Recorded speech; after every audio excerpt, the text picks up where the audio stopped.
classe que li diuen el monstre d'un ull. El monstre d'un ull.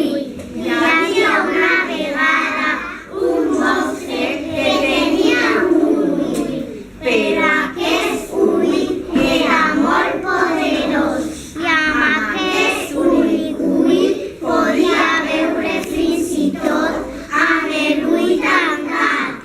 Sabia on vivia cada persona i havia fet durant el dia.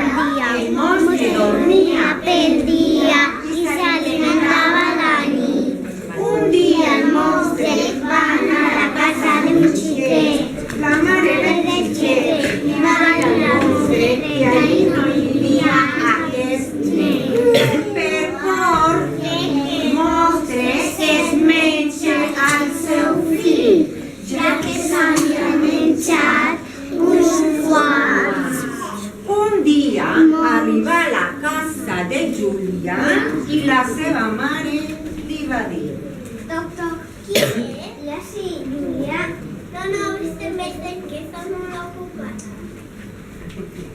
Després arriba a la casa de Sandra i la mare de Sandra li va dir: Doctor, qui és? Ja sí, Sandra. No, estem, que estic molt ocupada. Després van a la casa de Rubén i son pare li va dir: ¿Me agafas? ¿Les sugieres tú? Da igual, mira, se sugieres. Tenemos Doctor, qui és? Ja sí, Rubén. No, estem. Estoy muy ocupada. Després van a la casa de Joan i el pare de Joan li va dir: Doctor, qui és? Ja sí, Joan. No, vete. El pare de Marcos li va dir: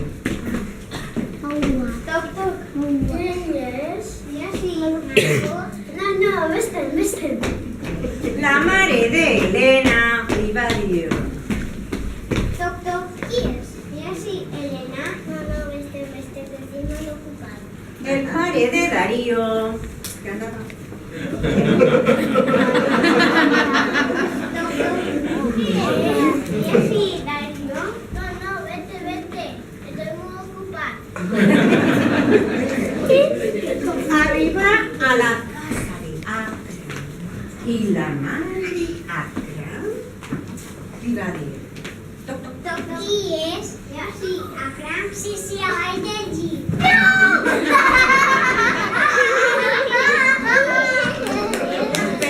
Akram era molt llest i tenia preparat un barall al monstre.